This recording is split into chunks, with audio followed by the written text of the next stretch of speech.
Hello everyone, I'm Neethi, Senior Researcher and Faculty Member at IIHS.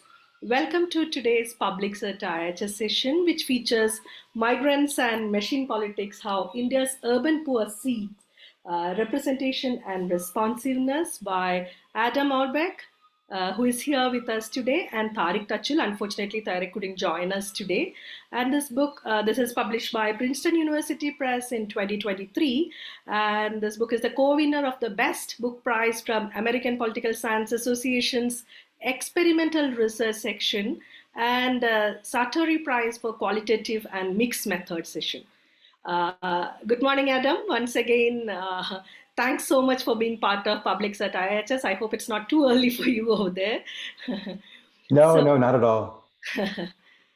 Before introducing Adam, today's speaker, let me take a couple of minutes to talk about the book. The empirical materials in this book focused on two cities in India, Bhopal and Jaipur.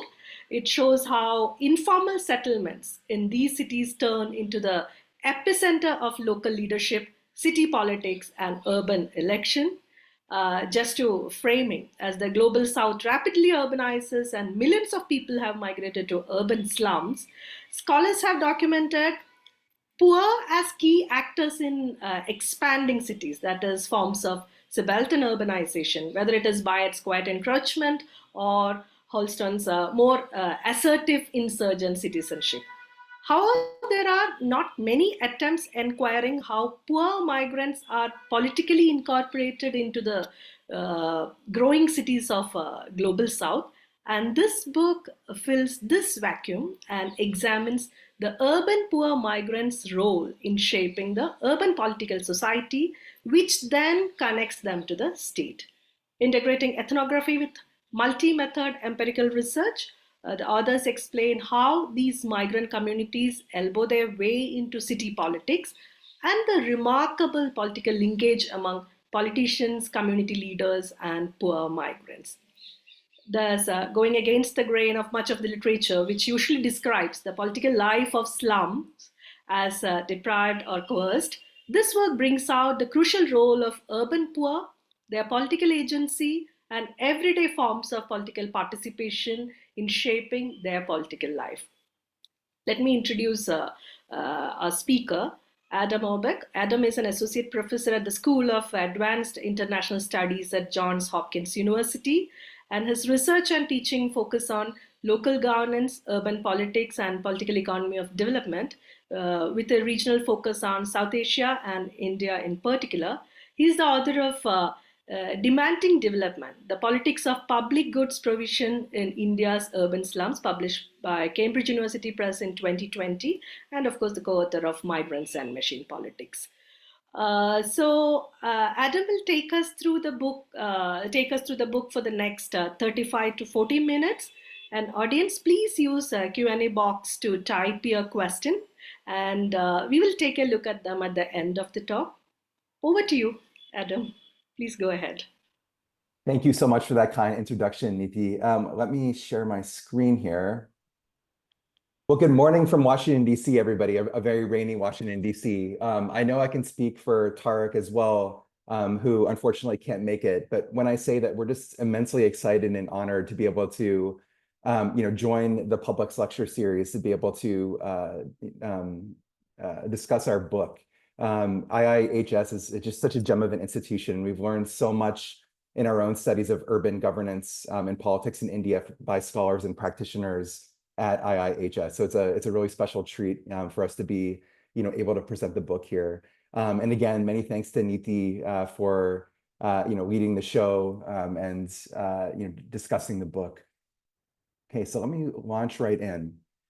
So as Neethi mentioned, our book, Migrants and Machine Politics, really centers on one of the most arresting demographic changes that are unfolding in the global South right now. And that, of course, is rapid urbanization. I'm sure the crowd on the call right now, is no stranger to these sorts of figures. But just to situate the book, already over half of people living in the global South live in cities. And this is expected to creep up to about 64% by 2050. The vast majority of population growth over the coming decades will not only be happening in the global South and in global South cities, but specifically in cities in Africa and Africa and South Asia. Alongside this ballooning informality is also pervasive forms of informality in both housing and economic activity. So a much cited figure by UN Habitat is that 1 billion people, just under 1 billion people, reside in urban slum settlements often without formal property rights, with low or mixed access to basic public goods and services, dense living conditions. In sub-Saharan Africa, 62% of people living in cities reside within slum settlements. And that figure is a little bit over 1/3 in South Asia. Not only do residents of these settlements often face informality in terms of housing, but they also face informality in terms of jobs, economic activity. That most people living in informal urban settlements are working in the informal sector, with really very little in the way of regulatory oversights, regular wages, and basic social protections. To further anchor this in the context of India, the site of our book, urban India, as you all know, already roughly 500 million people. Interestingly, just because of the sheer population of India, this is only about 36% of the country, but India too will approach that 50% threshold of people living in cities by the mid part of this century. And in that time, it will be adding 300 million people to its cities that are already very much populated. And this is the largest projected increase in the world. And in India too, exhibits sort of widespread forms of housing and employment informality. This figure is quite dated because we're drawing on the last and most recent census in 2011. But that census estimated that about 65 million people live in India's urban slums. Not that different from the entire population of countries like France or the UK. So the core question that motivates and animates our larger book is, how are these low-income migrants moving from the countryside, moving from the periphery of the city into the city, often residing in informal slum settlements? How, if at all, are they being incorporated into city politics? And we both believe that this is a question that's absolutely core to understanding sort of the mechanics and workings of India's political economy of cities, as well as its democratic future, as more and more people reside in cities and face many of the forms of marginalization that residents of slum settlements often do. To bring it to a larger literature and political science, one of the common historical pathways through which the urban poor were incorporated into the politics of cities is through what is called political party machines. So political party organizations that are defined by the following features. First, they're very hierarchical. They are pyramid-shaped structures where at the grassroots are local political brokers or political operatives, party workers, karyakarta, that are embedded within low-income urban neighborhoods that connect the urban poor up to the highest levels of political organization in the city. Party machines are often engaged in what is called clientelistic distribution. So to a low-income voter or a low-income neighborhood, they might promise, okay, we'll pave your road, we'll help you get this job, we'll help your uncle get this hospital bed, we'll help you get this ration card. But when the election time comes, we want to make sure that you come back and support me in the election and the party that I belong to. And again, poor voters are seen as the primary targets for party machines. So the study of political party machines goes back at almost a century, with the first studies being on cities right here in the United States, cities like New York City, Chicago, Philadelphia. In New York City, some of you will be familiar with Tammany Hall politics. So the Democratic Party machine, mobilizing sort of poor European migrants in New York City to vote for the Democratic Party, in part by offering these sorts of goodies and services in exchange for their votes.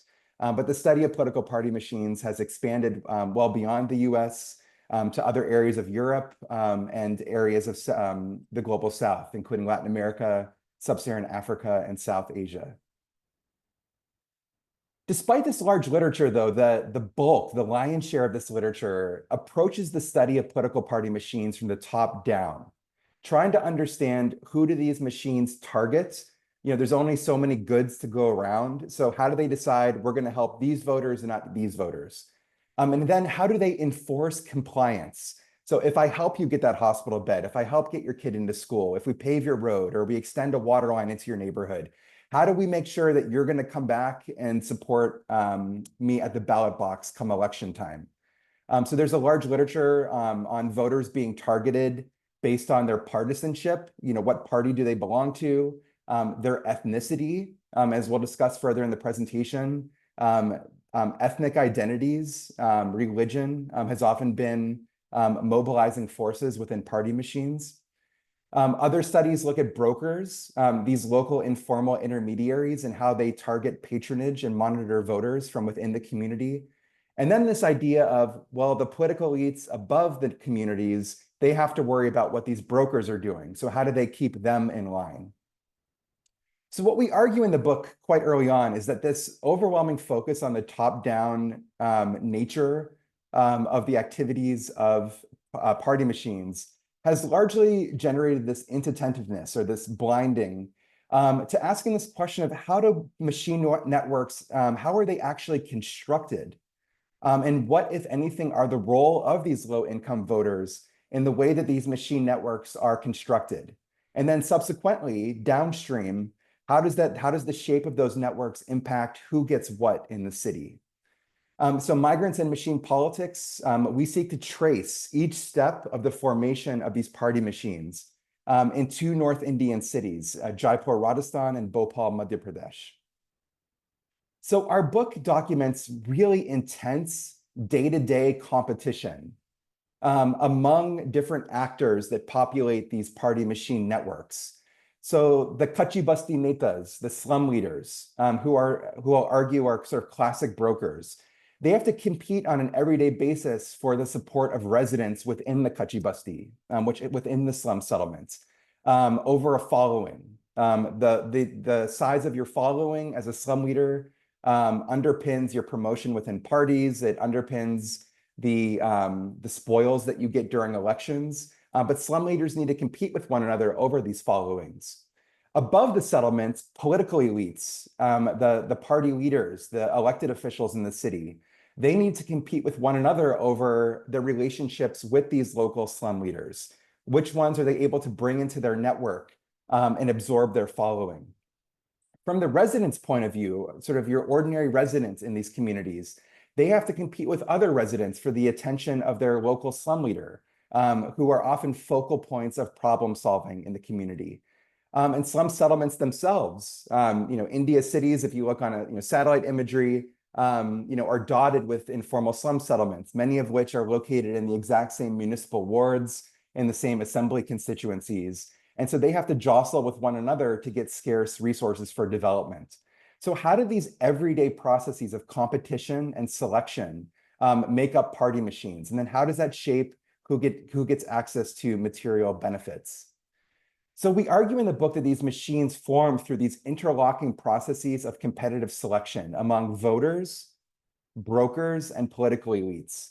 And we highlight four key arenas in which this competition takes place. So poor voters will argue actively select their local leaders. In the process, they're forming the grassroots base of these party machine organizations. Local brokers, they have to make these decisions on an everyday basis of, I'm going to help that resident with his or her problem, but now I don't have the time or resources to help that resident. And in making these decisions, they're crafting their client bases within the community. Going outside of the settlement, party elites select which brokers are we going to absorb within our party. There are only so many positions within the party organization to give out. There's only so much patronage to give out within the party. So they have to make these decisions over which slum leaders or brokers they bring into their organizations and not others.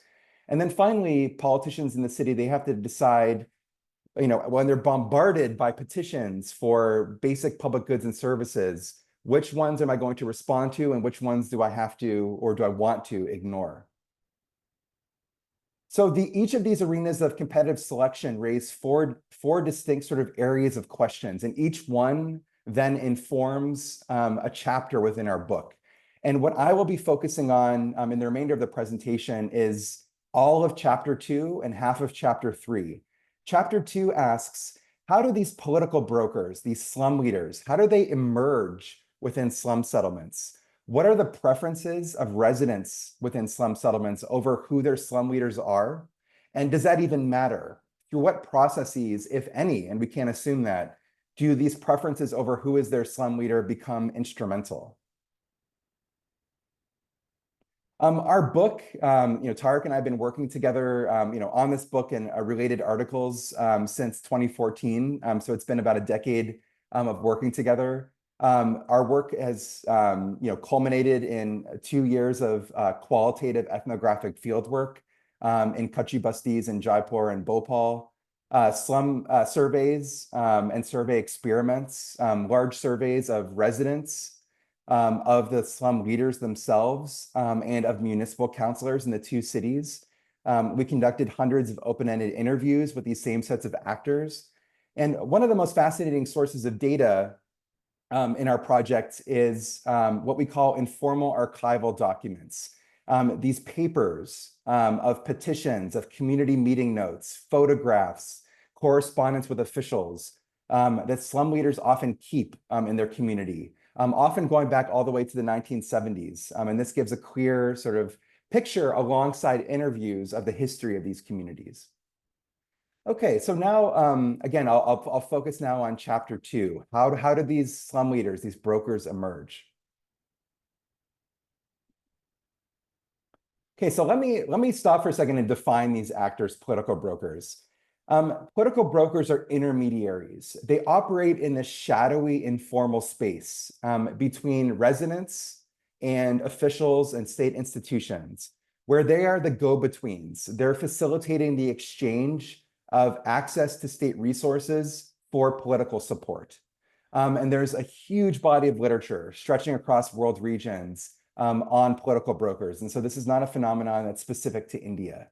But let me give you a specific example. And these, of course, are names that are changed, but this is a real political broker or slum leader. One of the many slum leaders that we spent time with in Jaipur, Qureshi Bai, pictured here in the purplish blue shirt. Qureshi Bai is a dukandar.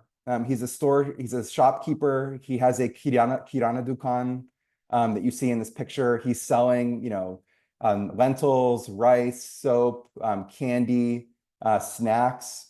So this is sort of his regular day job. But Qureshi Bai is also the Upadhyaksh, the vice president of the Congress Party in his little ward within Jaipur. And as this party worker, he is sort of like a typical broker. So what you're seeing in this picture is a resident is coming to Qureshi Bai and saying, can you please help me and my family get a ration card? Because that resident navigating state institutions can be extremely challenging. It can spur feelings of humiliation, having to stand in line for several hours. Maybe you have to come back the next day. Maybe you have to come back the next week. Whereas these political brokers possess characteristics, which I'll get into later in the presentation, that allow them to navigate state institutions much more efficiently.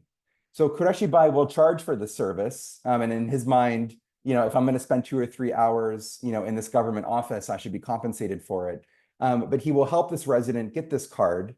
But there's an expectation then that when elections come around, Qureshi Bai should be able to go to this resident and his family and say, remember when I helped you, come out and vote for the Congress Party.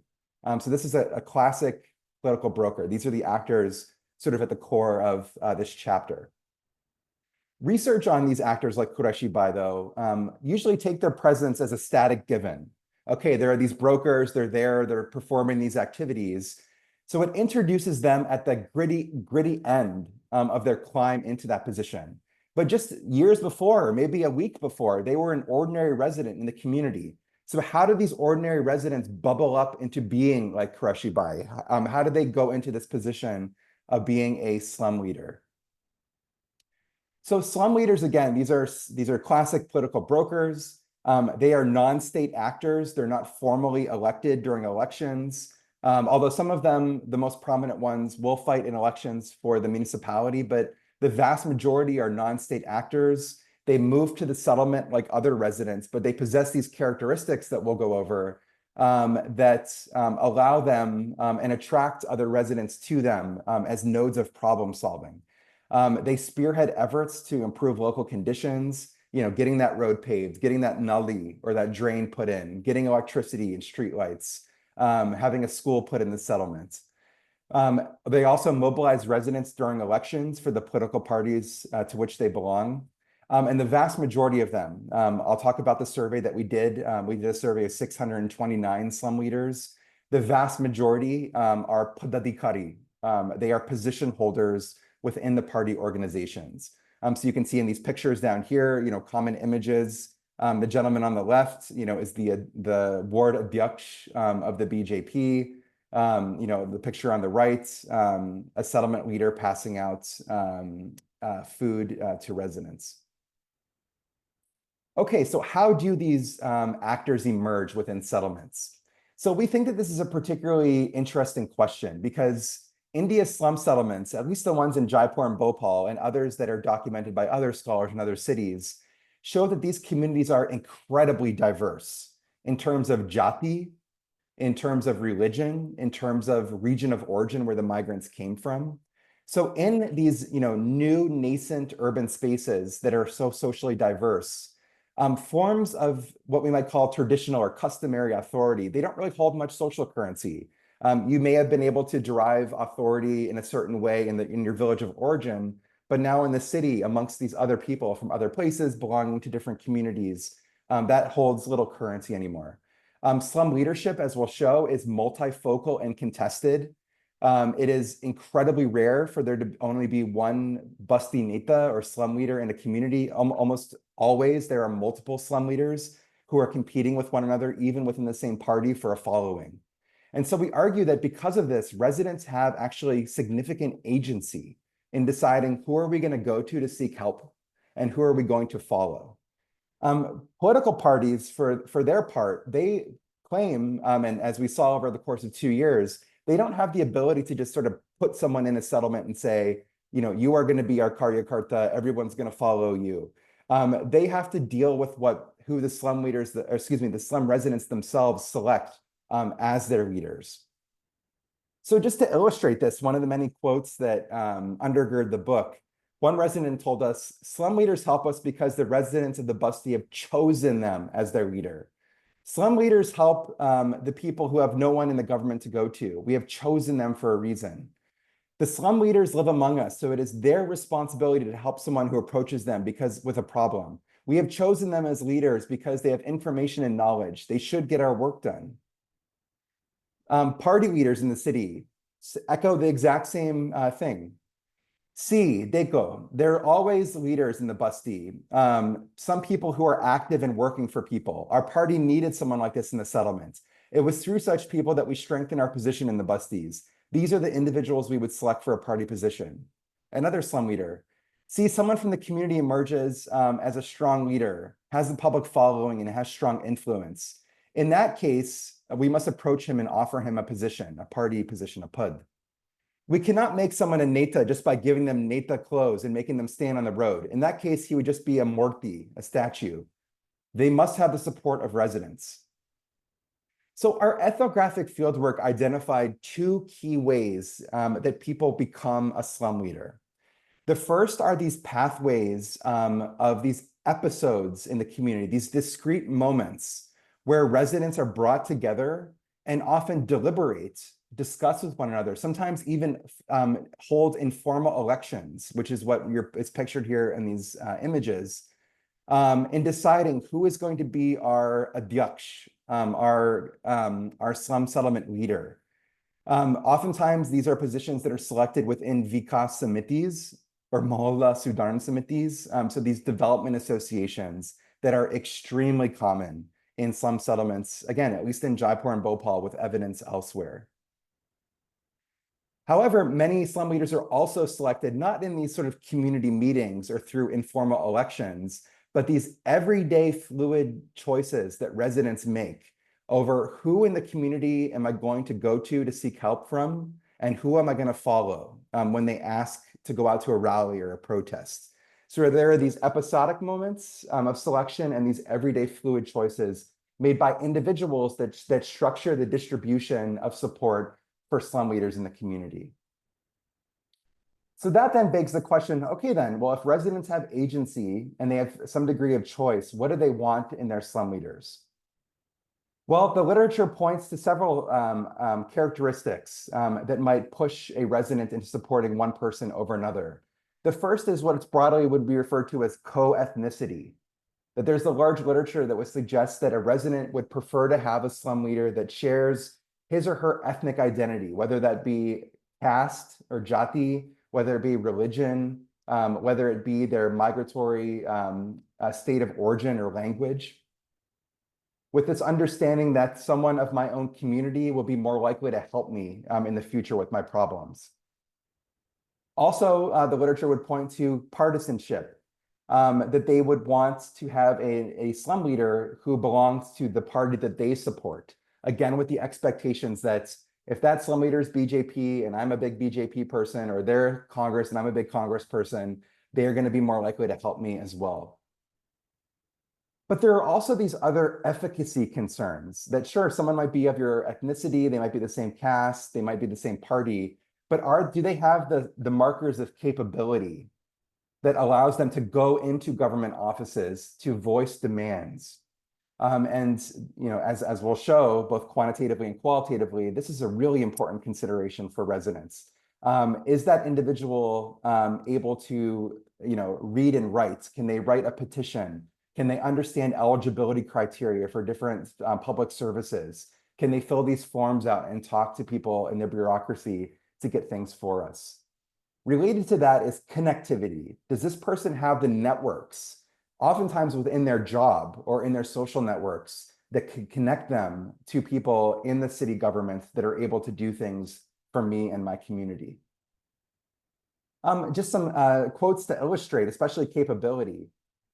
One resident told us, see, you need two things to become a slum leader, jagrukta and jankari. These are the qualities that are needed to solve problems.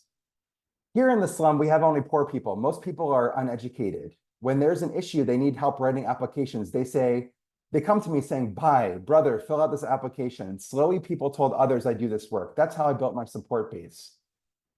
In terms of connectivity, this kind of connectivity can be otherwise seemingly modest, but it gives that individual some degree of a foothold in that public institution. So as one individual told us, even if a man is just a chokidar, a security guard at the Nagar Nigam, the municipality, his bosses are going to be important people that he sees every day. So if he asks them to make sure the municipality sends sweepers to clean gutters, won't it be more likely that he listens? Okay, now turning to our data collection and our research design. So which of these traits then, ethnicity, partisanship, connectivity, capability, matter in slum leader selection?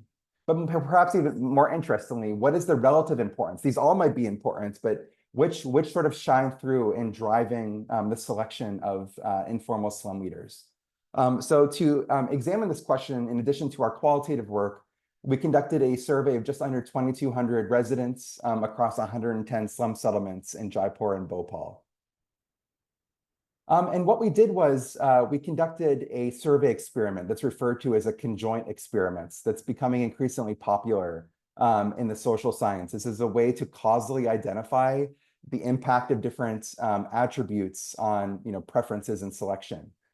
So what we did was respondents were presented with two hypothetical residents that wanted to be the adyaksh of the president of the Vikas Committee of the Development Association.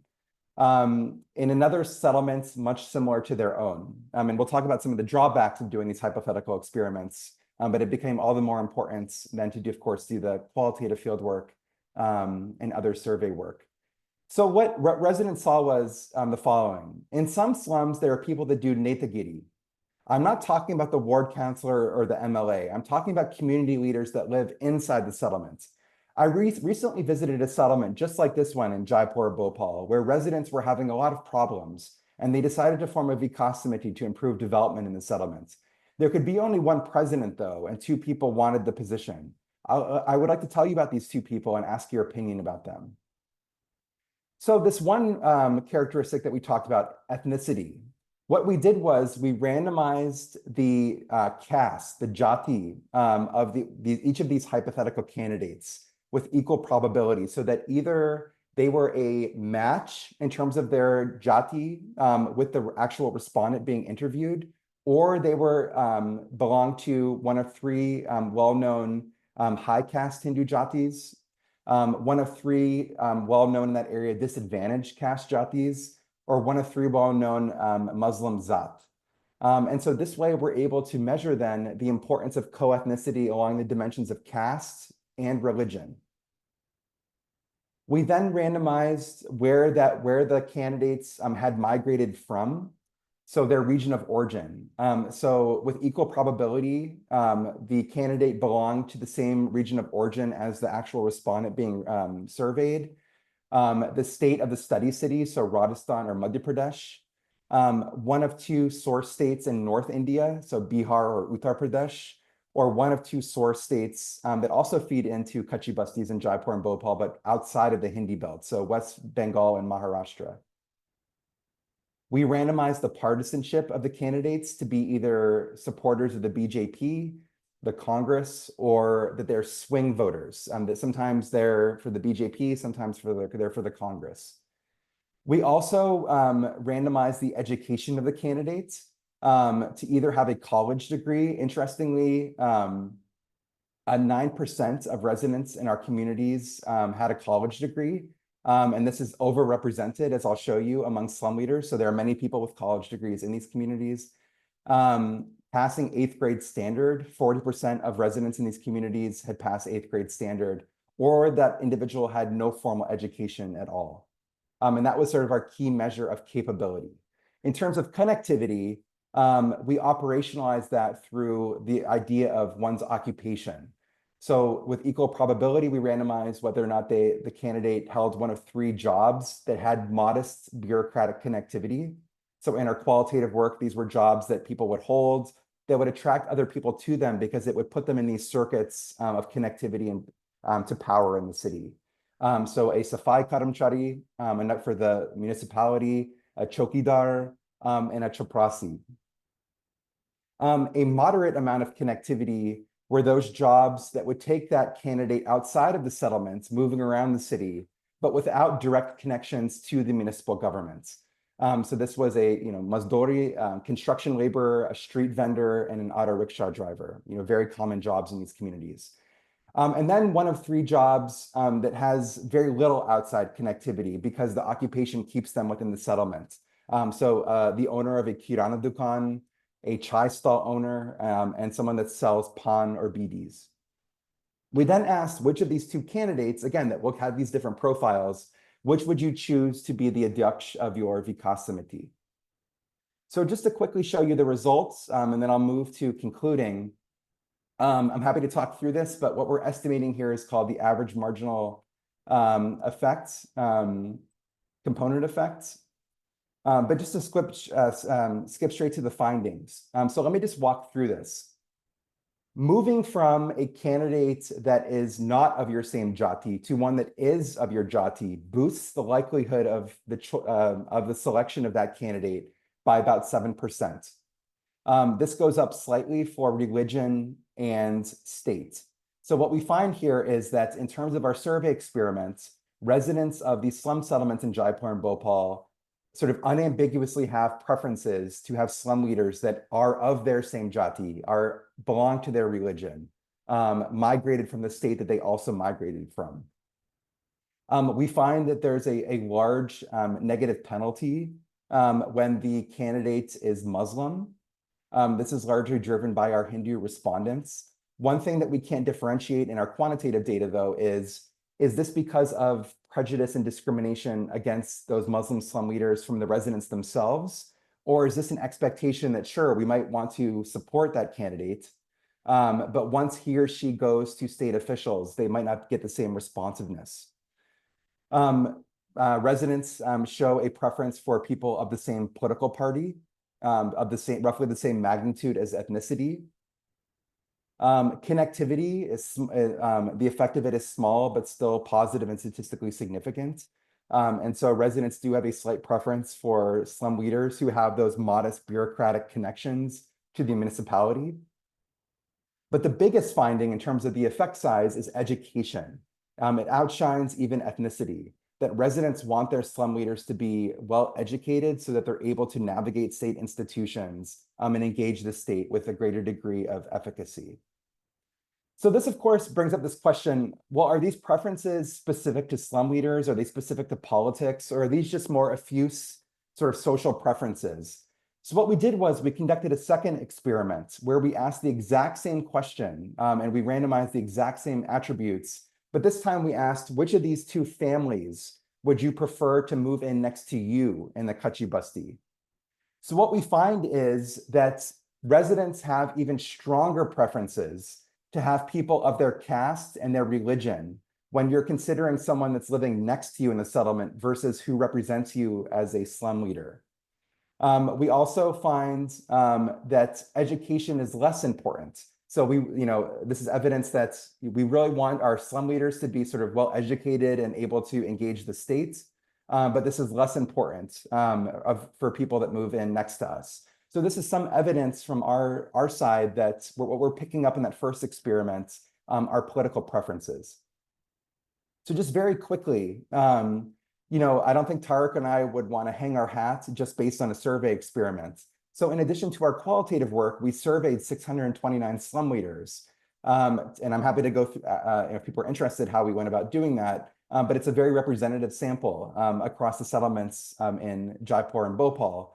And we surveyed them in part to see how do they systematically differ from ordinary residents? And does that align with our survey experimental data? Just to quickly describe these actors, they're just absolutely fascinating political actors. Across these 629 slum leaders, there was 160 different jati. So they are just as diverse as a group as the settlements in which they live. Just over 70% were Hindu, about 27% were Muslim. The vast majority come from that state of Rajasthan or Madhya Pradesh. So it's less likely that a migrant coming from outside the states becomes a slum leader. They're overwhelmingly men.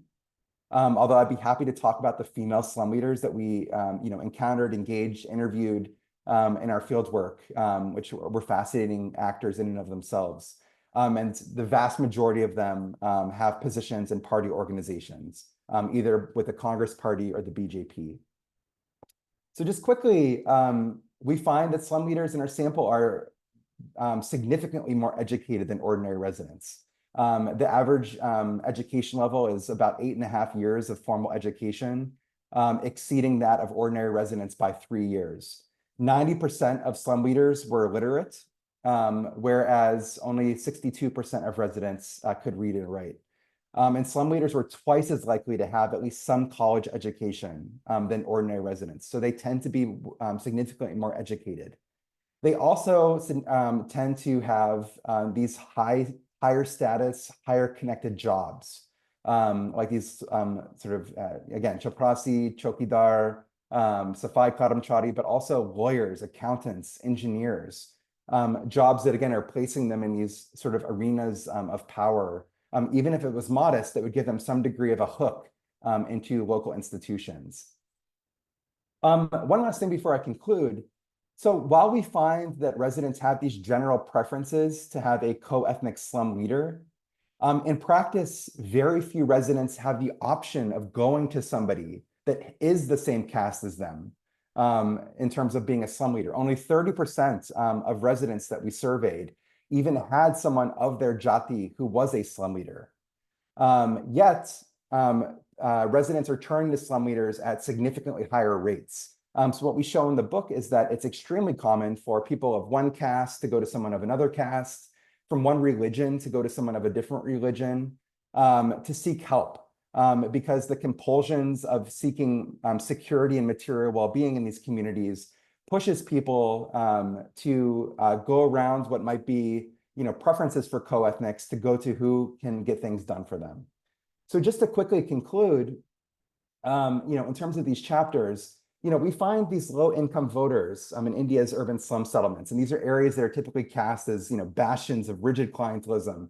They have a lot of agency in deciding who am I going to go to seek help from and follow, and that these choices bubble up into shaping the political networks that bridge them to the state. Both our ethnographic and experimental findings show that while ethnicity continues to be important, education as a marker of capability is the sort of attribute most prized by slum leaders.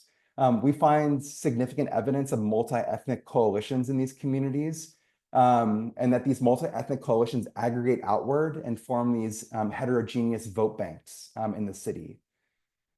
We also show the importance of a broker, these slum leaders' ability to lobby for public services to build a following, and that most of this action is taking place not just before an election, but during elections. And then we say a little bit in the book, and I'm happy to talk more about it if people are interested, this has really important lessons for these efforts in international development to engage in community-driven development, to get ordinary people involved in the development process. Many of these efforts seek to circumvent slum leaders, suggesting that they're too corrupt or they're too partisan. Our book has a lot to say about the stickiness of these actors and how they come into authority in the first place. But let me stop there just to make sure that I'm roughly on time, but thank you so much. Thanks so much, Adam.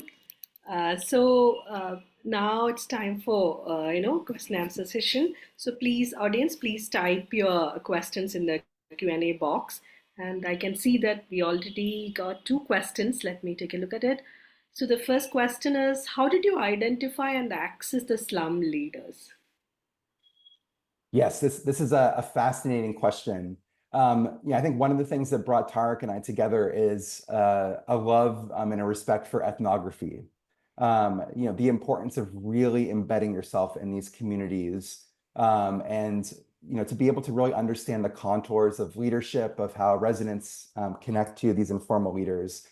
So in our qualitative fieldwork, this very much came through embedded fieldwork, identifying who the settlement leaders are.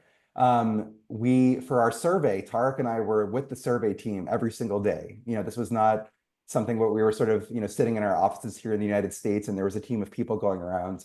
We loved and learned so much from being with the survey team. And through our survey, through collecting rosters of party organization members, and through our fieldwork, we were able to build a sample frame. So sort of an exhaustive list of all of the slum leaders across these 110 slum settlements. And then we sought to basically do a census of all of the slum leaders. And there's very little ambiguity about who these actors are. I mean, in many cases, they have a plaque, in front of their house, that has their position in the party symbol. If they don't have that, if you show up at the chai stall, or you go and you go to the panwala, and you say, is Basti mein aapka neta kaha raate hai? People know exactly who you're talking about. They'll take you to them. One of the interesting things, though, is, and again, thankfully, we did a lot of qualitative field work. The idea of the Basti neta is highly gendered. So there were women in the communities that perhaps maybe they weren't with the Mahila Morcha, or maybe they weren't with a political party, but they were doing actual netagiri. When the water truck didn't come, the women would come out. And a woman would lead them and, putting stones around the water truck, all these instances from our fieldwork where women were taking up leadership, but they were oftentimes not bestowed this sort of informal title of Basti Neta. And so I think this is another line of research that's much needed. Some of my colleagues here in the United States, including Emily Rains, who's a professor down at Tulane University, is doing more work on female slum leadership. Which I think is really important. And they often get sort of missed over when you're only sort of asking about people who might take on that particular title, which is highly gendered. Thank you. This is one question. In fact, I also wanted to ask you about women's role, because if you look at the low-income settlements, especially in southern part of India, we can see that women leaders are quite women. In fact, the participation of women and women leaders are quite active in those areas. So thanks for clarifying that. So there is another question from the same person. Are these slum settlements made up of countryside migrants only? Did you find any international or foreign migrants in these settlements? Oh, how interesting. So we get a lot into this in the book, and I read about this a lot in my first book, which was also on Kachi Bastis. But the term slum, Kachi Basti, Jugi Jopri, Zoprapati, those terms encompass urban settlements that are informal but are highly diverse. So we did not survey inner city slum settlements. So like in the Purana Sheher in Jaipur and Bhopal, there are settlements that are more than 100 years old, most of which have pattas, have titles, and there's gridded streets. The focus of our work has really been the squatter settlement, where there was a greenfield site. Migrants come in, unlike in Latin America, very rarely through any kind of large scale land grab. It's more of a trickle over time. So people would come from far and wide. Sometimes it would be, a village, that's 15 kilometers away from the city. Sometimes it's from states extremely far away, West Bengal, Tamil Nadu, Karnataka. So there was a real mix, but coming from outside the city was certainly in the overwhelmingly common characteristic of these migrants. Sometimes they had moved to the city and rented for a while somewhere and then got their own jugi in these settlements afterward. But the origins were very much largely tied to the countryside. It was extremely rare, that I might encounter someone that's like after a couple of conversations was from Nepal, for example. But these are very few in number. And there's certainly political rhetoric in the two cities around many of these communities housing large numbers of people that are not Indian citizens. I certainly can't speak for areas outside of Jaipur and Bhopal, but I think largely in those two cities, that's at most sort of uninformed discourse and dog whistles, and it's not really empirically based. I mean, we did a representative survey sample, in addition to these multi-years of field work, and that was immensely rare occurrence, but a very important question, though. Thank you. And there are two questions from Satya Oza. One, did you find any presence of NGOs in these slums? If yes, how do they impact this relationship between brokers and slum residents? Another fascinating question. I know none of you have the time for this, but I mean, I could talk about this stuff for hours. So one of the reasons why Tariq and I think we're so interested in places like Jaipur and Bhopal, and in fact, our new work alongside Shikhar Singh, who just started as a professor at Duke University, is on nagarpalikas and nagar parishads, so even smaller cities. But most people, and I know that this is a crowd, I don't need to say this, but just to say it anyway, most people living in slum settlements in India do not live in Mumbai, Bangalore, Kolkata, Chennai. They're living in these tier 2 and tier 3 cities, which differ from the mega cities in a number of respects, one of which is sort of the density and activity levels of NGOs. The NGO scene in Jaipur and Bhopal is very thin.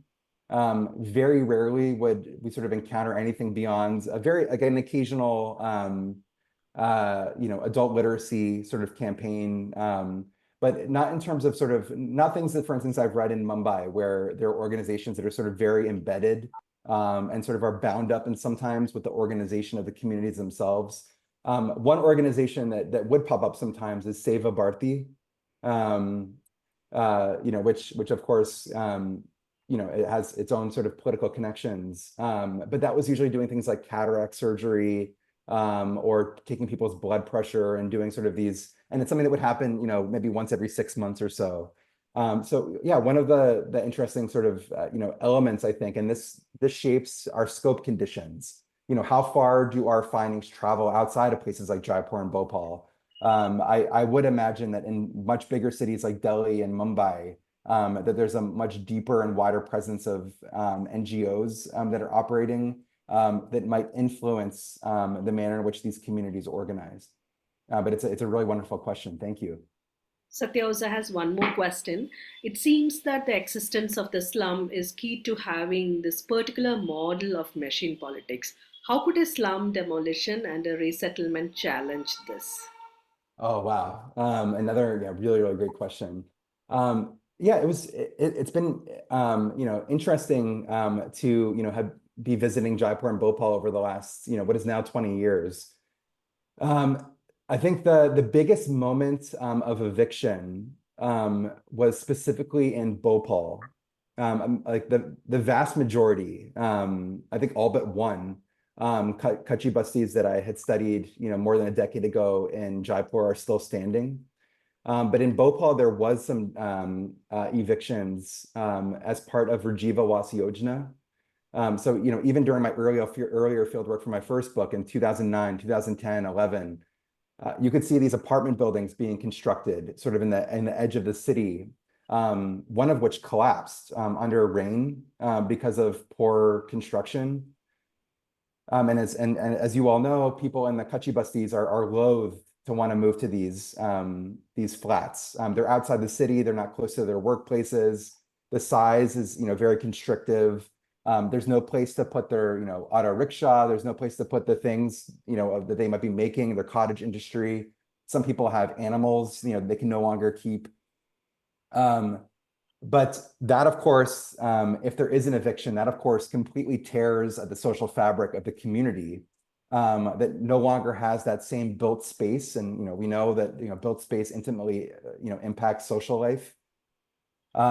So, yeah, I mean, it's interesting. I never explicitly went out to any of these resettlement colonies to see if leadership sort of reemerged. And that's like a fascinating study in and of itself. And so I can't speak to it, from personal experience.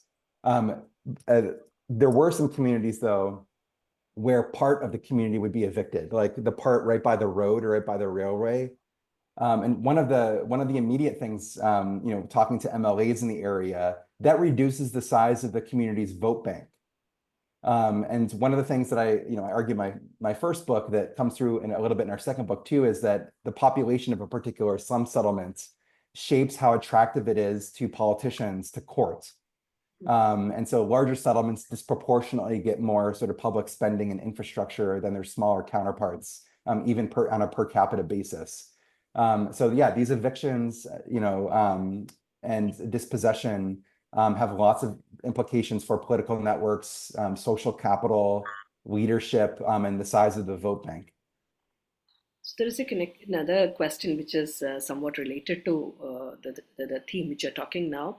So it is from Neha Kumari. She's asking whether the brokers are directly or indirectly involved in allocating homes in these settlements to coming migrants. Yeah, super interesting. So that was a story in some of the case study communities. I had mentioned very early in the presentation that, one of the things that we sought to do was reconstruct the microhistories of these communities. Most of them in Jaipur and Bhopal popped up in the 70s, early 80s, and then you get a trickle up into the early 1990s. The formation of a brand new large-scale slum settlement is much more uncommon now than it was, especially during sort of, like say Arjun Singh's time, the chief minister of Madhya Pradesh, in the 1980s. So when we do oral histories or look back at some of these papers, it's clear that in the very initial, this is a greenfield site, there's an empty plot of land and new migrants are coming in, that there were people there that were sort of first movers, and sometimes because of sort of muscle politics, played this role of sort of the informal land broker, sort of saying, okay, build your jugi over there, or like, I've captured this area, you can build your jugi here, but give me 500 rupees first, that sort of a thing. So those are processes that undoubtedly took place in the 60s, 70s, 80s. Now, though, that first crop of leadership, has completely vanished. And one of the interesting things in tracing the history of these communities is, once the community really got settled and there was a critical mass of people, that's when this process really started of, okay, well, we don't have pani. We have kacha, roads, and we want them paved. We don't have any nullies. And so every time it rains, water goes everywhere. We don't have these basic sort of services. That's really when these individuals popped up that had these forms of capability. Okay, I will take a group of 40 people from the Kutchi Basti to the Nagar Nigam, to the district collector's office, and demand that we get paved roads. And those are the people who were often very different from those initial sort of land brokers that got a windfall of money at the beginning, but weren't necessarily interested or able to lead people subsequently when the community was seeking public services. Okay. It's a question from Ambuja Raj. How does your work reinterpret or challenge Partha Chatterjee's conception of political society? Yeah, no, I mean, it's such Still fascinating. yeah, no, it's such a giant in the field. So yeah, I mean, there's a number of things, that I've, with great modesty have written, that I hope has, engaged, the politics of the governed in particular in ways that might be interesting. The first is that this idea of political society, that the poor have politics, the property middle class and wealthy have the bureaucracy and their connections in civil society. That does very little to answer the question of how do low-income voters in practice participate and actually contribute to the formation of the networks that connect them to the state in the first place. So within that idea of political society, opening up that black box and really trying to trace and understand, okay, well, it's not just that there's this sort of space between sort of low income voters in the state and they're engaging in politics, but how is that shape, how is that area between the two actually being formed through the everyday political behavior of the urban poor? Also, that sort of dichotomy of political and civil society, we take some issue with in terms of almost all of the Kutchi Bastis that we did work in had vikas samitis, development associations. And, a cynic, this is something that I write about if you're interested in a 2017 World Development article. A cynic might say, okay, well, these associations, they're captured. Okay, great. They have an adyaksh, they have an upadhyaksh, a koshadhyaksh. But like they're basically just tools of political parties. No, in fact, if you really spend sort of time in these settlements and go through sort of the processes of claim making, these associations actually have considerable autonomy in deciding what do we need, how are we going to ask it, who's going to sit in positions of leadership.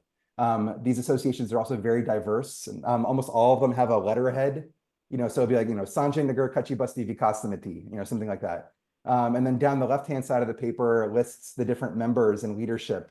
But yeah, really engaging these communities also sort of showed that this strong dichotomy between sort of political and civil society really breaks down the more you get into the grassroots.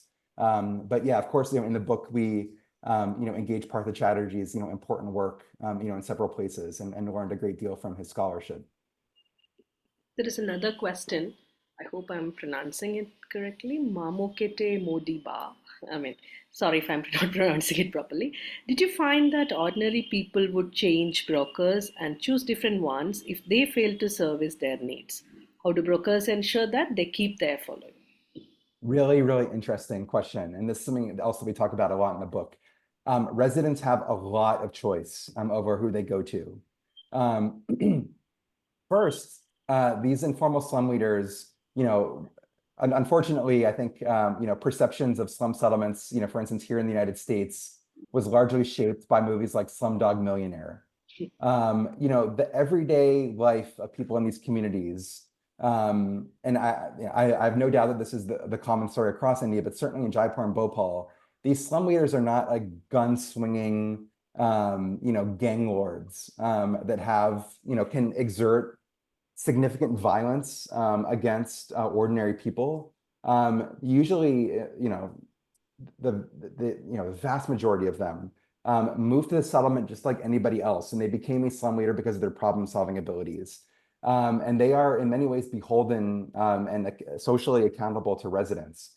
So I can't tell you how many times during my ethnographic field work, all these stories are immediately popping in my mind of a slum leader who was accused of embezzling money. And so like half the community showed up with chapels and they beat him with their chapels, throwing rocks at the house.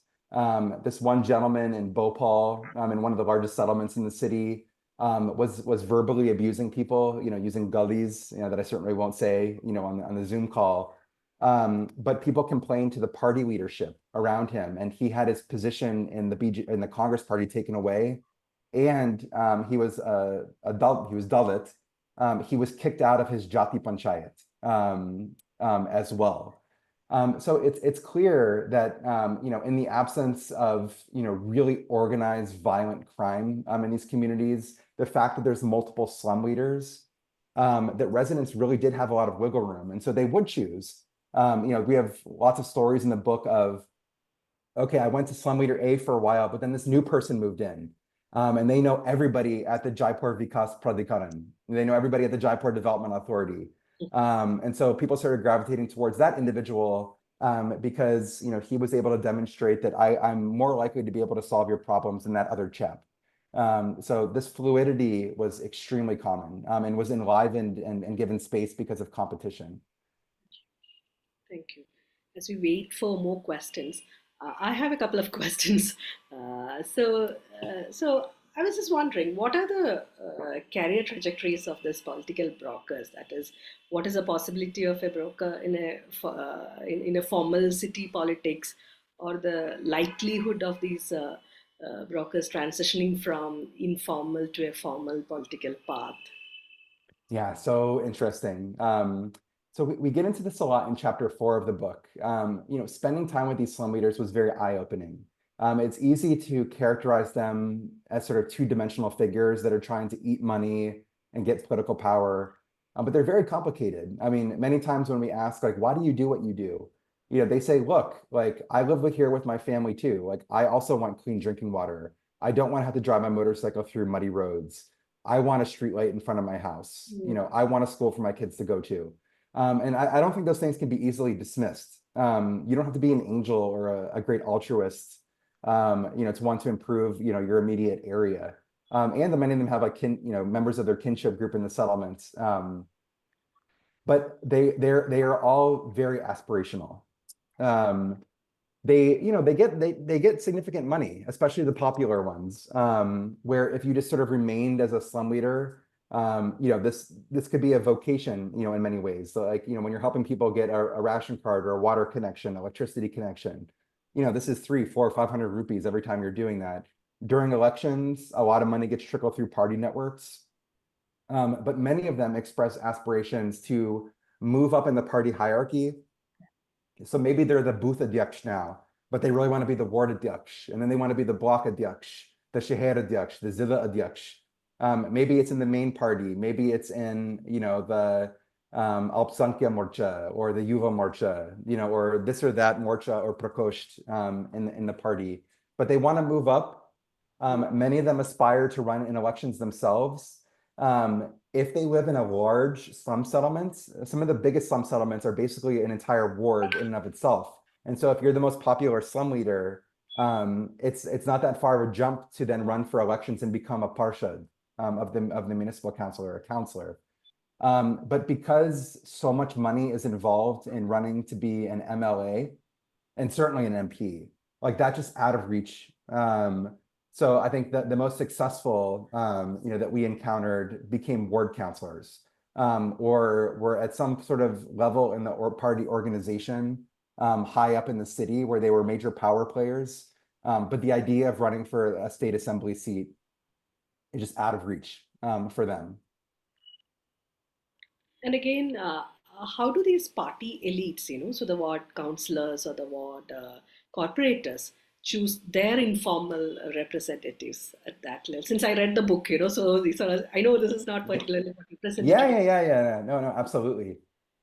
So yeah, again, like, this is very much the subject of study of chapter 4, where we try to sort of problematize and assess, how do these political elites outside the settlement choose which slum leaders to bring into their networks? Because there can only be one adhyaksh of the ward.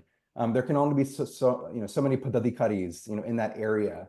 So what we find is that loyalty is extremely important. These party networks are very fragmented in terms of factions. And we see jati, for instance, becoming quite important as a vehicle that facilitates trust and loyalty between sort of the patron and the broker. We also find that the patrons, they know what residents want. And so they too appreciate slum leaders who are capable, because if you're getting more popular in the community because you're a good problem solver and you're in my network, that's going to help maximize my following too, because you're going to be delivering your following to me. So it was a very interesting findings on that as well. We have another question from Professor Carol Upadhyay. In our work in Bangalore slums, we came across figures who claimed to be slum leaders and who had the right political connections, but who were not recognized by the residents as such. So they were seen as how to make money for themselves and not really help the community. Did you also find such cases, and what did people do about such a situation? Yeah, no, and another absolutely fascinating question, and so great to hear that Carol is here as well. You've learned so much from her scholarship. Um, yeah, I mean the words used to describe many slum leaders. Just like there's a distribution of support for them, there's an equal distribution of sort of how they're understood and characterized by residents. So absolutely, there'd be residents, not all of whom, but some of whom would say, this guy, Sobi, this person just does Brashtrachar, this person's Faltu, this person's a Bevkuf.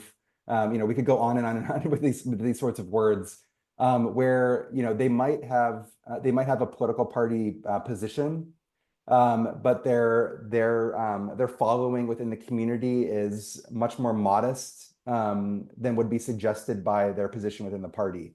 One of the interesting things, though, is that having spent a lot of time, with these ward committees, these block committees in the city, they know that the face of the party and the behavior of the political party worker has electoral implications. So if you have the kamal, of the BJP or the hat of the Congress painted on your front door, and you're going around doing gundagiri, dadagiri, that this is going to hurt the party brand. So one of the things that really surprised us, I won't go as far as to say that there's, well-oiled accountability mechanisms, but it was clear from the MLA, the ward councilors, the party organization, that they don't want people going around strong arming people, because ultimately that hurts the party brand. And so there were multiple instances that we document in the book of party positions being taken away when political leaders, and there might be a lag, it might not happen instantaneously, but when they hear about it through the rumor networks, that person is sort of sanctioned by getting a position removed, or they're not given a promotion, or somebody else is given a superior position in the community that people come to know about. Many of these communities, I'm not sure if this is in Bangalore, but you walk into the Kachi Basti and there's literally an iron sign that will list, like, for instance, the BJP Karyakarta that live there. And so where you are in the pecking order, becomes very important. But this is such an important question because, yeah, we certainly don't want to over romanticize these actors either, and suggest that residents sort of see them as heroes. They do a lot of stuff, many of them, not necessarily because of out of altruism, but because it helps to build their following, and they're getting all these goodies and political fame by doing it. But there were undoubtedly, slum leaders who, were either doing very little, or dipping their hand in the cookie jar, as we might say, and embezzling things that were supposed to go through them. And residents are, very aware of these sorts of things. Thank you so much for that question. Any more questions? Yes, here comes one from Anuttama. Uh, I have two. Anuttama Dasgupta asks, I have two questions. So she has two questions. One, what you are describing is a thriving democracy with a discerning citizenry. How do you reconcile this with the fact that there is also a market for criminal elements, goons or strongmen, in the Indian political system? That's the first question. Yes. So much of the conclusion chapter of our book tries to, if I can take the question, encapsulate that question, but maybe even make it more broad. We try to grapple with this fact of, this is demonstrating, a great deal of buoyancy, a great deal of lok shakti, people power, in these communities. How do we square that with discussions of democratic backsliding and illiberalism in India, of which sort of, criminal politics is one.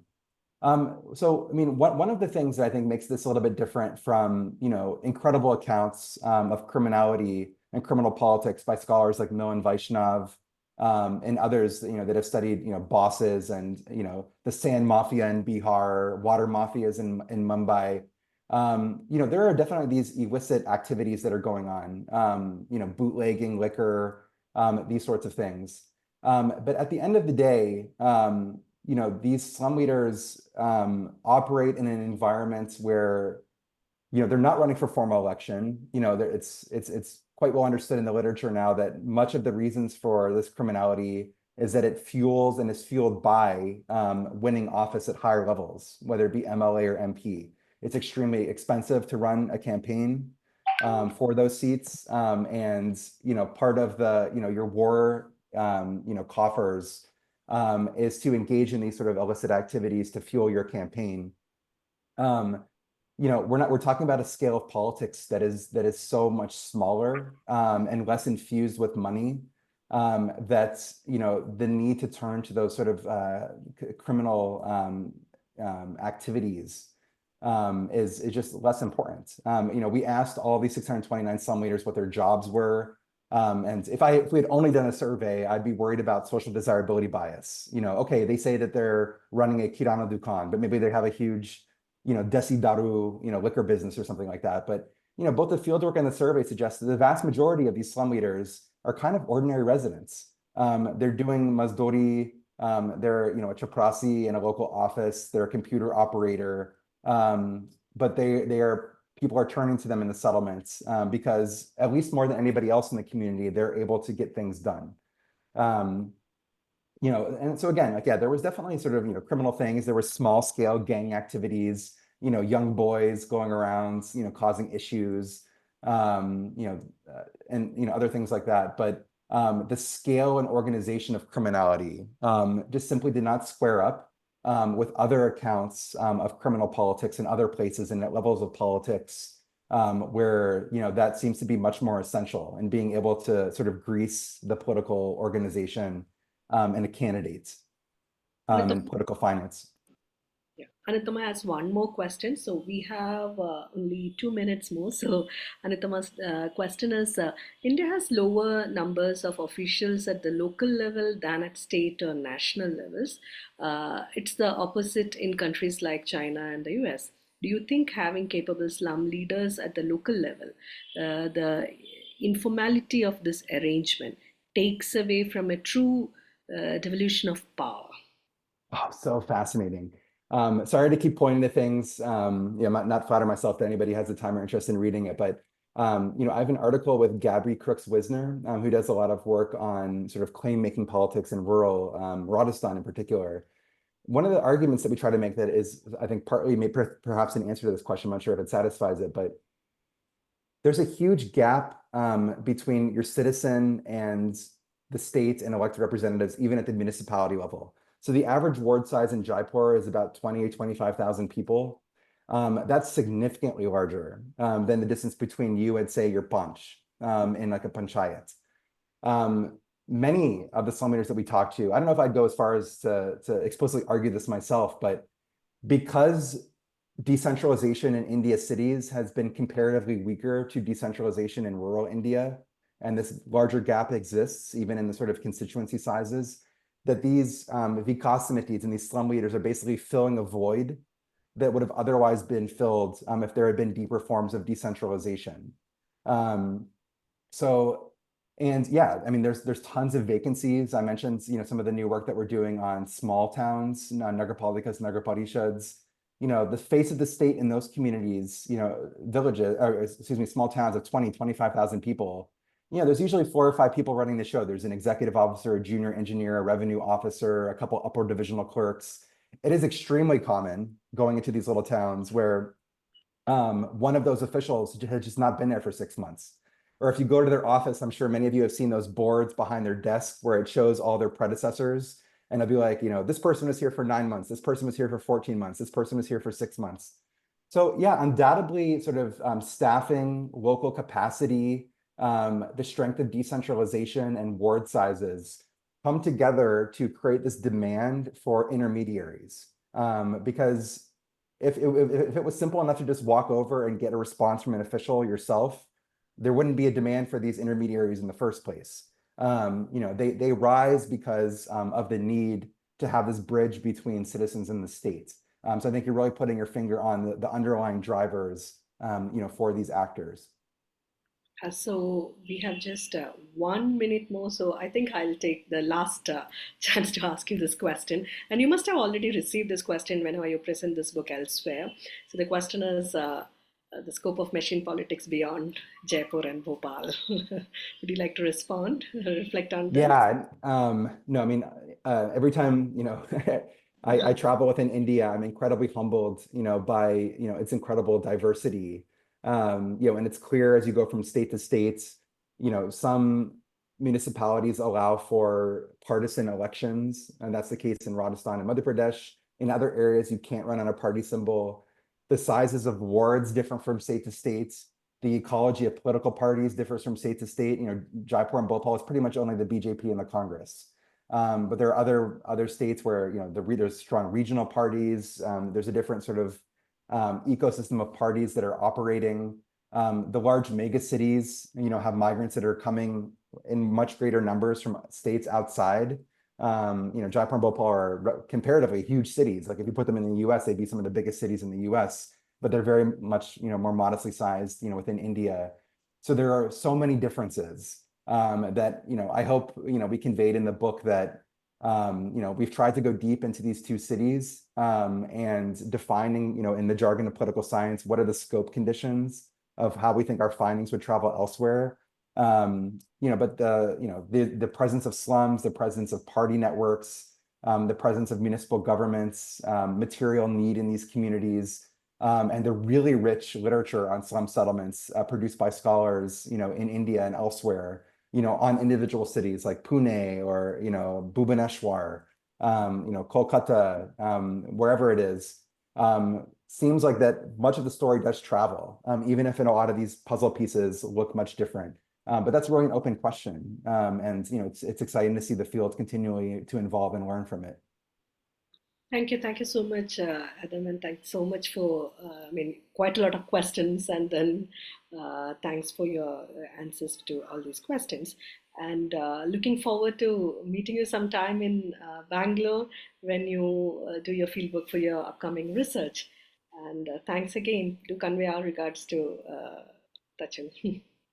Neethi, thank you so much for moderating, discussing your questions, and thank everyone that was able to attend. As I mentioned at the beginning, this is a tremendous honor for us. Your IIHS is, the epicenter of, incredible work on, cities and, informality, and just so lucky to be able to share our findings with you all. Thank you so much.